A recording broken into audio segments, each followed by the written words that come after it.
जय हिंद। आप सभी का एक बार फिर से स्वागत है हमारे चैनल HK एडुकेयर पर।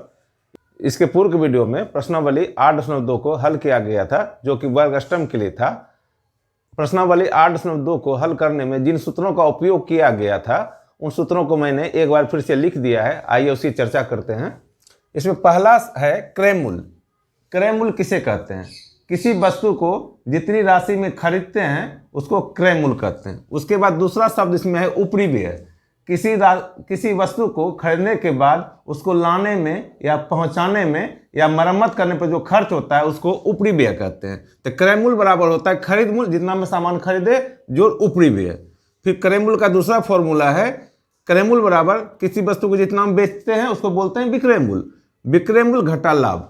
अगर लाभ होता है तो विक्रय मूल्य लाभ घटाएंगे तो क्रय मूल्य निकल जाएगा। तीसरा है क्रय मूल्य बराबर विक्रय मूल्य जोड़ हानि। किसी वस्तु को अगर खरीदते हैं जितना में, उससे कम में अगर बेचना पड़ता है तो उसमें हानि होती है, तो क्रय मूल्य बराबर सूत्र होता है विक्रय मूल्य जोड़ हानि।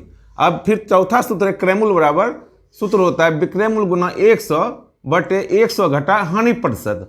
और हानि रहने के बाद क्रय मूल्य निकालते हैं तो यह सूत्र लगता है।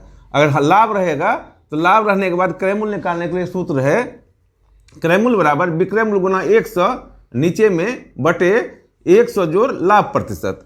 फिर क्रय मूल्य बराबर सूत्र होता है विक्रय मूल्य घटा बिक्री कर। किसी चीज में टैक्स लगता है तो उसको बिक्री कर कहते हैं, तो क्रय मूल्य बराबर सूत्र है विक्रय मूल्य घटा बिक्री कर। सातवां सूत्र है क्रय मूल्य का विक्रय मूल्य घटा बट्टा या छूट। कभी कभी दुकानदार छूट देता है 10% 20%, उसको छूट बोलते हैं या बट्टा बोलते हैं। तो क्रय मूल्य बराबर सूत्र होता है विक्रय मूल्य घटा बट्टा। और उपरी व्यय यानी कि एक्स्ट्रा कॉस्ट बराबर सूत्र होता है विक्रय मूल्य घटा क्रय मूल्य। किसी वस्तु को जितना हम बेचे और जितना हम खरीदे घटा देंगे तो उपरी व्यय निकल जाएगा। अब आइए विक्रय मूल्य। विक्रय मूल्य बोलते हैं किसी वस्तु को जितना हम बेचते हैं।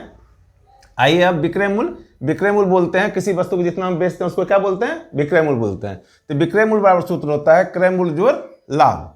फिर विक्रय मूल्य बराबर सूत्र होता है अगर हानि हो जाए तो क्रय मूल्य घटा हानि। लाभ रहेगा तो ऊपर वाला सूत्र लगाएंगे क्रय मूल्य जोड़ लाभ, और हानि हो जाती है तो नीचे वाला सूत्र लगाएंगे विक्रय मूल्य बराबर क्रय मूल्य घटा हानि। अब विक्रय मूल्य बराबर सूत्र होता है क्रय मूल्य जोड़ बिक्री कर। कभी कभी किसी वस्तु पर टैक्स लगता है तो क्या सामान का कीमत कुछ है और उस पर 10% टैक्स है, तो दोनों मिला के विक्रय मूल्य होता है। तो विक्रय मूल्य बराबर सूत्र होता है क्रय मूल्य जोड़ बिक्री कर। और विक्रय मूल्य बराबर सूत्र होता है किसी वस्तु का जितना प्राइस रहता है अंकित मूल्य घटा छूट या बट्टा। जितना मान लीजिए किसी वस्तु की कीमत 100 रुपया अंकित मूल्य है, उस पर 10% छूट है, तो विक्रय मूल्य बराबर सूत्र हो जाए अंकित मूल्य घटा छूट या बट्टा। विक्रय मूल्य सूत्र होता है अगर हानि रहे तो हानि प्रतिशत दिया है आपके पास, विक्रय मूल्य बराबर सूत्र होगा क्रय मूल्य गुना 100 घटा हानि प्रतिशत बटे 100। अगर लाभ प्रतिशत दिया रहे तो विक्रय मूल्य बराबर सूत्र होता है क्रय मूल्य गुना 100 जोड़ लाभ प्रतिशत बटे 100। अगर हानि रहेगा, हानि प्रतिशत दिया रहेगा तो इधर वाला सूत्र लगाएंगे, और लाभ प्रतिशत रहेगा तो यहाँ वाला सूत्र लगाएंगे। अब लाभ बराबर सूत्र होता है विक्रय मूल्य घटा क्रय मूल्य।